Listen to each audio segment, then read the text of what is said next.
Two big headlines coming in from the political economy space. Congress President Rahul Gandhi has promised a nationwide farm loan waiver if voted to power, and Prime Minister Modi has promised to prune the 28% GST slab just days ahead of the GST Council meet. Now let's first take a look at the loan waiver promise. A day after newly elected Congress governments, both in Madhya Pradesh and Chhattisgarh, waived off farm loans, which means that they have signed off on the process to waive off farm loans, Rahul Gandhi has now promised a nationwide loan waiver. Speaking in Parliament, Gandhi said he will not let the Prime Minister sleep or rest till he waives off loans of farmers.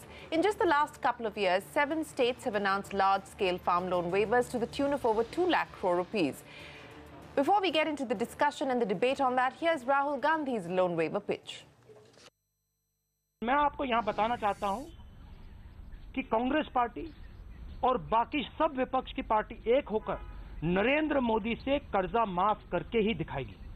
हम खड़े होंगे, हम उनसे लड़ेंगे, 1 inch पीछे नहीं हटेंगे, उनको सोने नहीं देंगे, रात भर सोने नहीं देंगे जब तक हिंदुस्तान के किसान का कर्जा माफ नहीं होगा।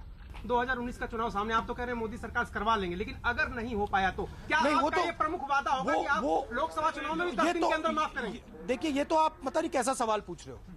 ये तो मतलब गारंटीड 100% है। अगर मोदी जी नहीं कराएंगे तो हम कराएंगे। अब हम नरेंद्र मोदी पे ऐसा दबाव डालेंगे, और सिर्फ कांग्रेस पार्टी नहीं, हिंदुस्तान का हर किसान, एक को नहीं छोड़ने वाले हम, आप सबको लेकर हम कर्जा माफ करवाएंगे। We will not let the Prime Minister sleep till he announces a national loan waiver for farmers across the country. That's Rahul Gandhi. From Rahul Gandhi to the Prime Minister, speaking at an event in Mumbai, the Prime Minister has promised a simpler GST regime and gone on to say that 99% of items will soon be under the 18% tax slab or below that. The Congress party has been clamoring for pruning the 28% tax slab. In fact, just last week, we reported that Congress finance ministers and non-BJP members of the GST Council were likely to hold a huddle ahead of the weekend meeting of the GST Council. We now have 14 non-BJP members in the Council, which has a total strength of 31. We also understand that big-ticket rate cuts are unlikely in the upcoming council meeting. At least that is the recommendation of the CBIC officials.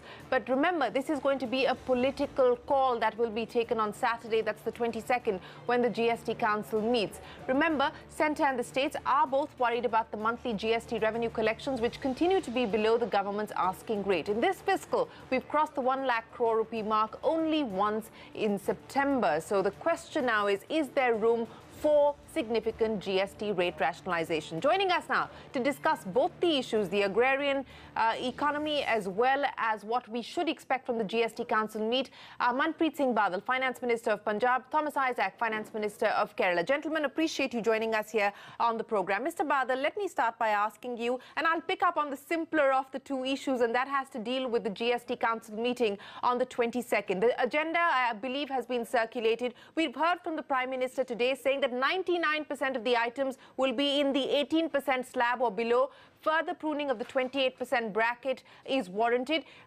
The Congress party has demanded always that there should be one single rate, and you have said that it should be capped at 18%. Now, given the reality today, political as well as economic, the economic reality is that we're still below the asking rate of over 1 lakh crore rupees in terms of monthly GST revenue collections. But the political reality is that 3 big states have been lost by the BJP. Do you believe that in the meeting of the GST Council on the 22nd, we could see significant rate rationalization being announced?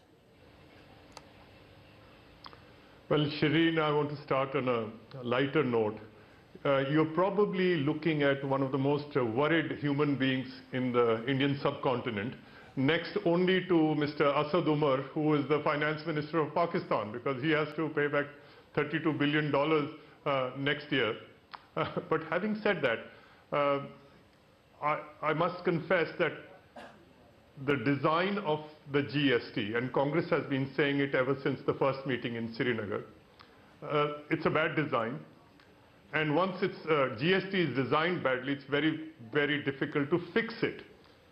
And what the Prime Minister has announced today, and I would take exception to that, because whether rates need to be cut or some rates need to be increased or whatever, that is not the prerogative of the Prime Minister. that is the prerogative of the GST Council. The agenda has not been circulated. GST Council, because we have pooled in our sovereignty, all states and the center together.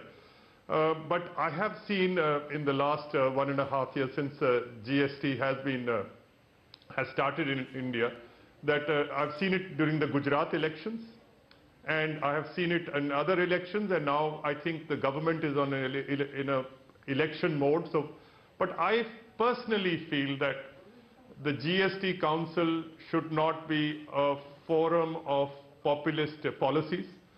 And if there are any rate cuts, Congress has been advocated against the 28% slab. But then a holistic view must be taken, some financial implications and so on and so forth. And I also want to stress that Punjab, since we are a compensation state, they make up their, it's a centrally driven GST. And they must actually consult the stakeholders.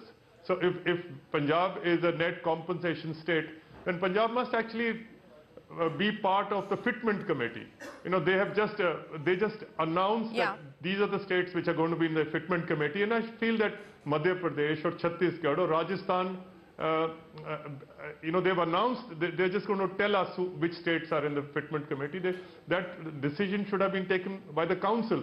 And before, you know, just last word, that nowhere in the world have more than 1,000 changes been made to the GST law. There is not a single country in the world which has started with such a bad design.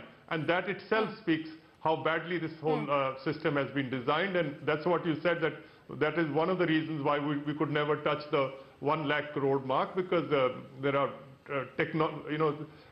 compliance difficulties and so on and so forth. Yeah, okay. I'll come back to that issue in just a second, but let me go across to Mr. Thomas Isaac.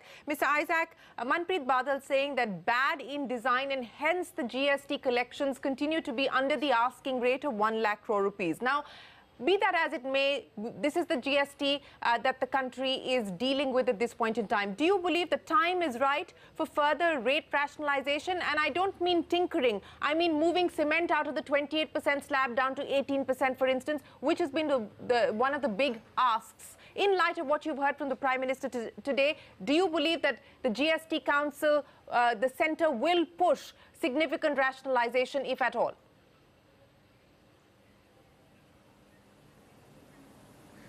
Now, the story of GST in India has become a story of knee-jerk reactions to whatever happens just before the meeting of the GST Council. And now, you may have difference of opinion, but after very long deliberations, a rate structure was created. And now, even if you are going to change the rate structure, it must be after very serious deliberations, when agenda is circulated sufficiently early. I find when Piyush Goyal was in fact chairing it, it was not intimated that they are going to discuss the rate structure. In fact, I was absent in that council, and you find a massive slashing of rates from 28 to 18 and so on. Now, I have always supported this 4-rate structure. I never supported 1-rate structure. Reason is simple. In India, there are commodities that very, very poor people consume. They should be rated at very low rate or exempted. And there are commodities which are not that essential, which are the consumer durables and so on, where traditional tax system, pre-GST system, they were suffering a rate anything between 35% to 45%. They were all reduced to effective rate of 28%. Now you are reducing to 18%. Now there is something called distribution, the distributive impact of tax. You read the canons canons of taxation, they will teach you first. Yeah. You have to look at the distributive impact. Yes. Now, what is the distributive impact of the reduction? It's becoming more iniquitous. The richer people are let off, and the poor people, their burdens are not reduced. This is just not right. So particularly my simple point, your overall revenue has been far below. Yes. In that context, my simple question, since the overall GST revenue collection has been below the asking rate, if the centre, through the fitment committee, were to come up with significant rate rationalisation on the 22nd, what are states going to say? What will you say, Mr. Isaac? I oppose it. I oppose it for the simple reason. You will oppose it? This is not revenue neutral rate. The VAT structure today that exists, yes, the VAT structure that exists today is not revenue neutral. And you see, Kerala is a state which is committed to large-scale social spending. And our revenues must grow at least by something around 20% or 14%, which is guaranteed by compensation. Now, states have been, we have historically chosen a path of development. Now we are forced to derail from that. Suppose I say, therefore, there should be flexibility in the GST system. Suppose a state like Kerala wants to have a higher rate for consumer durables, they should be permitted to do so. You should not use the majority to cut down, slash down from a rate which has been negate the very purpose of a GST, sir? But doesn't it negate the very purpose of the GST then, if each state is going to have the flexibility to hike rates as it choose? No. Okay, you believe it doesn't, but let me come back to you. We've also got Aditi Nair, principal economist at ICRA. I'll come back to you in just a second. I'll just come back to you, sir. Let me inform you. Mr. Isaac, give me 30 seconds. Okay, go ahead. Go ahead.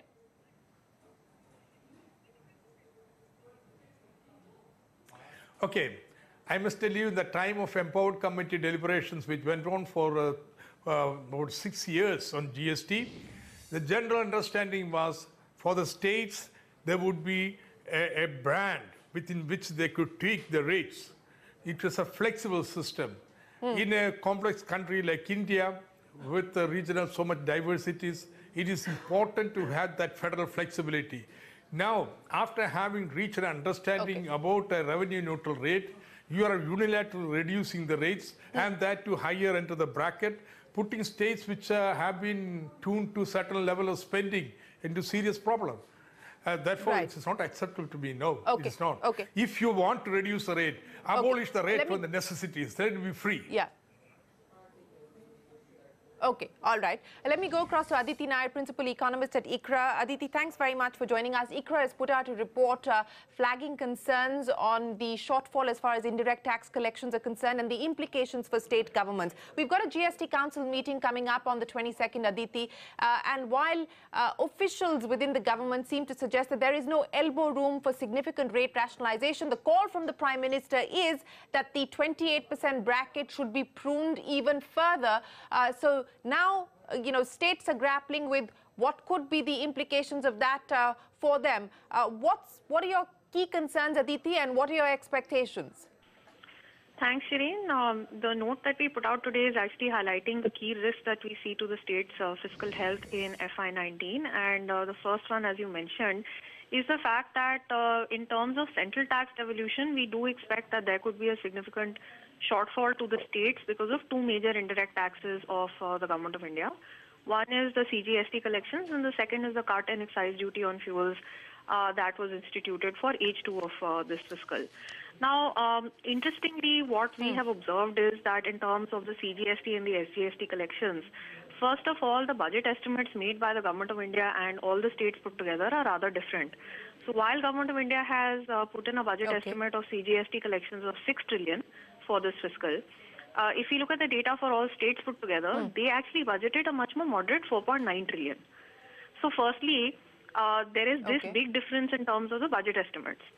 Secondly, we have estimated that up to the collections in November 2018, the CGST, after taking into account the normal settlement and the provisional settlement of IGST that has taken place so far, would be around 3 trillion, which is just about half of the centre's budget estimates.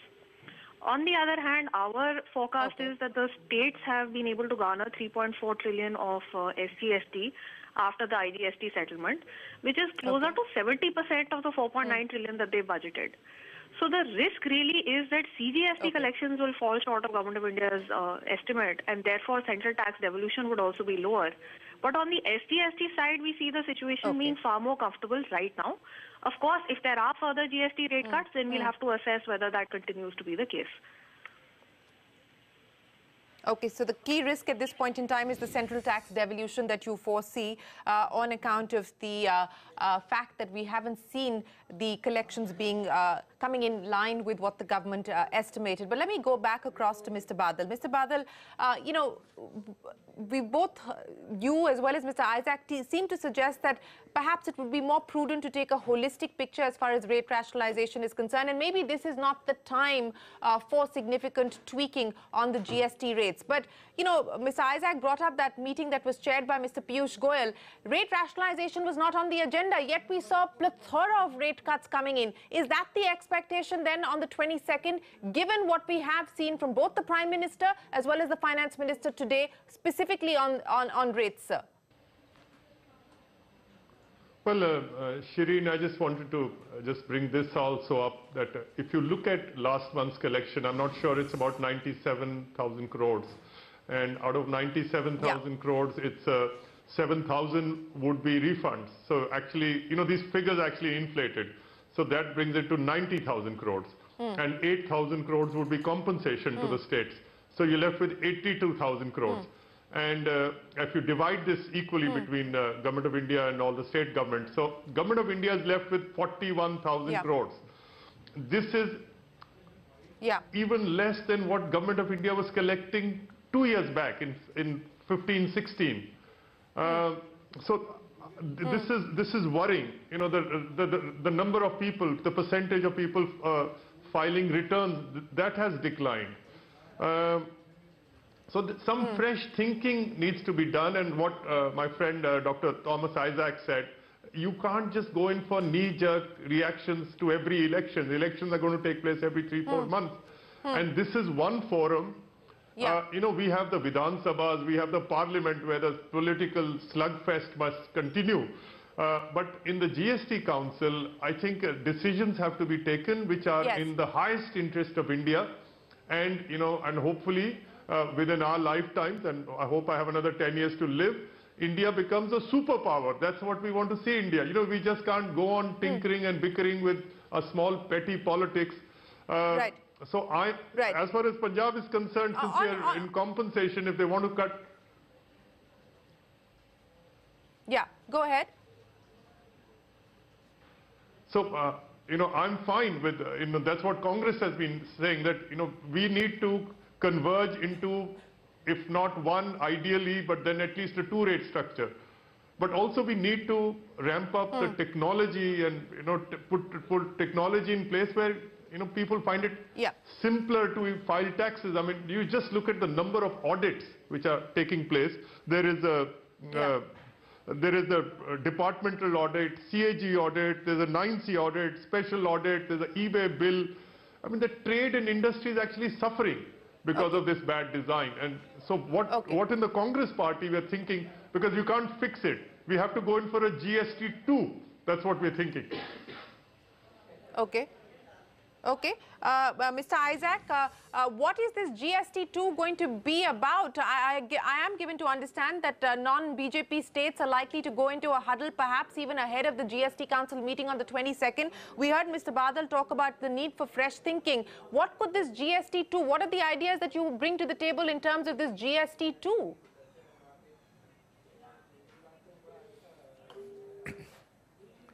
Now, so far, the GST Council, despite the political differences, it has been always a consensus decision. We have all got together. But now things are reaching a point where we cannot allow this to continue in this manner. Look, December is getting past. But what is the situation? Since GST was ushered in, there has not been a single annual return. Without annual return, how do anybody scrutinize what is due to the government if somebody is taking extra input credit or not? Now, there is only now 3B, GSTR 3B. Now, without the GSTR 2 and 3, how do we examine, scrutinize the return meaningfully? There is no system in place. Okay. Please, heaven's sake, allow the system to settle down somewhere before you go on tweaking the rates, changing the rates. Thinking of doing things totally nonsensical, like allowing composition dealers to have input credit or had to have interstate trade and so on and so forth. This is crazy stuff to do. See, this is what I call knee-jerk reactions. And this is what finally the GST Council is tethering to, because political compulsions. I hope the Union Finance Minister will resist this temptation and pressures and take a correct course, which we have broadly been negotiating and doing. And if there is a need to be a rate cut, let it be discussed thoroughly. Revenue implications, let them work out the revenue implication, how much is going to be. Without doing that on a populist ground, you say, no, that is too much, we are going to reduce it, we are going to reduce to 99%. That's not the structure we agreed to. So, it's very sad that GST Council is degenerating into this manner because of the ruling powers. Well, that's a big statement you're making, that the GST Council, so far, every single decision has been unanimous. In fact, the GST Council is being held up as a federal formation that has actually been able to deliver despite political differences, which have been outside of the council, not inside the council. But you're saying that is in the process of degenerating. Aditi Nair, before I talk about farm loan waivers, a quick word from you on what you will watch out for now come the 22nd of December when the GST Council next meets. Yeah, Shereen, definitely we'll be looking out for what is the extent of rate cuts, if any, that get announced in that meeting, and really what is the Council's own assessment of the revenue loss for the rest of the year that will come out of that. And, we do have to keep in mind that rate cuts may not always result in a big commensurate increase in demand, which is going to keep the revenues balanced. And certainly what we've observed over the last quarter is that a lot of states did go in for rate cuts on the VAT that they levy on fuels, and they did it when fuel prices were at an all-time high. And after that, we've had this deep correction in crude oil prices, and therefore the requirement for having cut the VAT rates possibly is much more diminished now than what it seemed to be at that point in time. So that again is a risk that we're seeing for Q2, because given the generally inelastic fuel consumption, it's unlikely that we're going to get this huge increase in demand that's going to offset both the rate cut as well as the fact that the prices themselves have fallen so much. Other than that, of course, we'll be looking, as you said, at the loan waivers and the other pre-election sort of announcements that are coming in from a host of state governments. Clearly, this is going to be a big risk to spending and to the fiscal deficits in FY19 and FY20. And, of course, we do hope that it's not going to be capital spending that gets deferred to make sure that the hard fiscal deficit lines are met. Okay, that is a risk that the market and investors are looking out for. But let me bring back the Finance Minister of Punjab, Mr. Badal. Mr. Badal, Punjab was one of the state governments that announced the loan waiver to the tune of about 10,000 crore rupees. Have you been able to deliver completely on that? Substantially, Shereen, we've been able to deliver.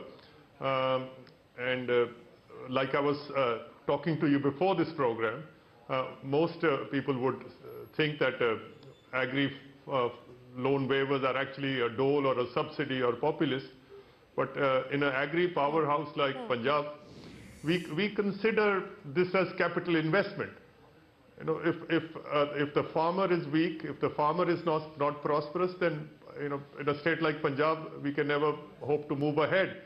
So we did go in for a 10,000 crore loan waiver. We saved some money, we managed some money, and we did it in installments, but we were able to fulfill a substantial part of it, and it was up to 2 lakh rupees per farmer Yes. And out of the total operational 1.4 million farming families, we were able to benefit about a million and a million and a quarter.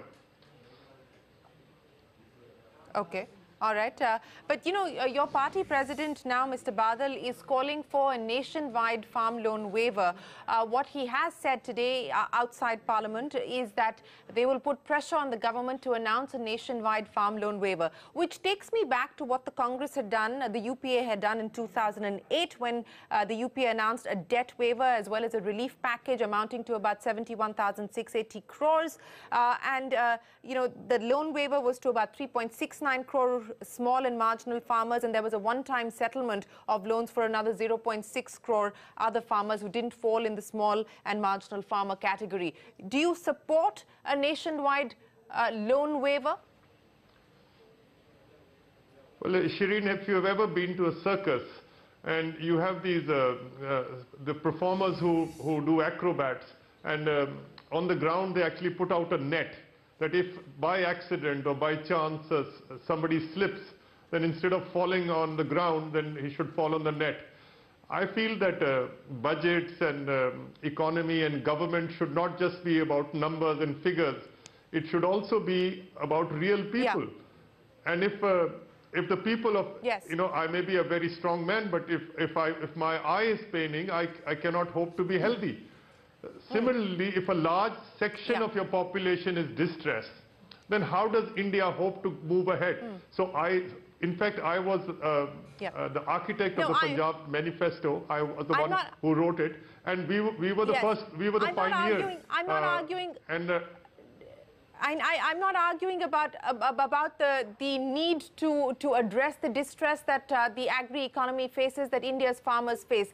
The point that I'm asking is a different one. I'm saying that do you have the capacity and the ability to be able to write the checks that you are claiming or promising to write? You announced 10,000 crores. You believe that you've done most of it. If I look at your debt as a percentage of GDP at 41%, similar story for states like West Bengal, 37%, Kerala, 31%, Rajasthan, 33%, UP, 29%. My question is, do you have the ability to write the checks that you're promising to write? Well, Punjab has written it off, so we did write the check. And the debt is something which is part of a legacy, which is something to do with the state of terrorism which prevailed in Punjab for a decade. It's also got to do with the slowdown of the economy on account of special concessions which were given to the hill states, which are Jammu, Kashmir, Himachal, which are immediate neighbors of Punjab. So this is a legacy which we carry forward.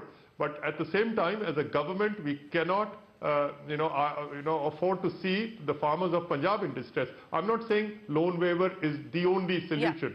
Yeah. It is part of it. So it has to be a multi-pronged approach. And just the last word, I just hope, I just wish that BJP had done it when the international oil prices were down and there was a windfall profit which the government of India had. And if they, the 2-3 lakh crores, if they had done it, not just farm loan waiver, but also maybe cheaper capital to small and medium industry, Indian economy would be on a much surer footing. Right. Aditi, I'll give you the final word on this, because while we have asked the government if there is such a plan at this point in time officially, they say that there is no plan for a nationwide farm loan waiver, but the speculation is that maybe, even as early as the supplementary demand for grants, maybe there could be some indication. We don't know. This is speculation at this point in time, but reports suggest that to the tune of 4 lakh crore rupees, perhaps that could be something that will be unveiled. What's your own estimation? See, we will have to obviously watch this very closely in terms of what is the total amount of loans that are announced, in terms of any waiver that actually gets announced. How many people per family would actually be eligible for that? What would be the source of the debt which is being written off, whether it's only going to be from cooperative societies or from all types of banking channels? Is there a limit that would be applied per person in terms of the amount that would be capped? And then also the number of years over which the actual loan waiver by any government, whether it's the central government or the state government, gets staggered. Right. So all of these obviously factors will have an impact on what is the affordability in any given year and how much has to be foregone in terms of other spending, competing spending priorities that the government may have. And ultimately that is what will have an impact on the size of the fiscal slippage in any given year. So a lot of things to watch out for before being able to really comment. Yes.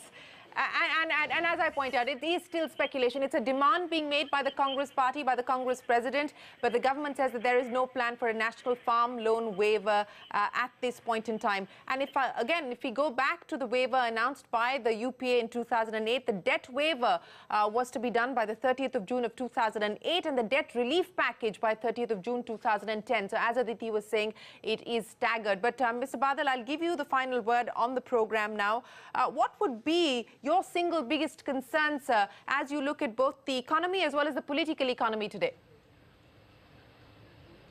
Well, I just want to end with a very famous couplet of one of the greatest poets of the Indian subcontinent, Muhammad Iqbal. He says कि खुदा ने आज तक उस कौम की हालत नहीं बदली, ना हो ख्याल जिसे खुद अपनी हालत के बदलने का. So God is not going to change this for us. You know, we will have to fix this, our tax. You know, it was a once-in-a-century chance which India had. 160 countries had already gone into a GST regime. We just had to copy one of them, and look what a mess we made of it. So we are looking, and I'm convinced that the government is on an election mode. They're not going to fix anything. So we're hoping Congress forms the next government, and we just try and clean up the stable. All right, sir. Well, hope is what the Congress is betting on at this point in time. And I guess with the electoral verdict in the 3 states, that hope has certainly been bolstered, but the BJP thinks otherwise. We'll find out what the decisions are at the GST Council on the 22nd for this evening. Yes, sir. There's a colloquial wisdom in Punjab which says that 1 and 1 is actually 11. So I used to be 1, and then now I have 3 more colleagues as finance ministers. So we become a big group. All right. Yes, certainly a bigger group in the GST Council with more Congress representation. Mr. Badal and Aditi Nair and Thomas Isaac, appreciate you joining us here on CNBC TV 18 to take stock of the 2 big statements that have come in on the political economy.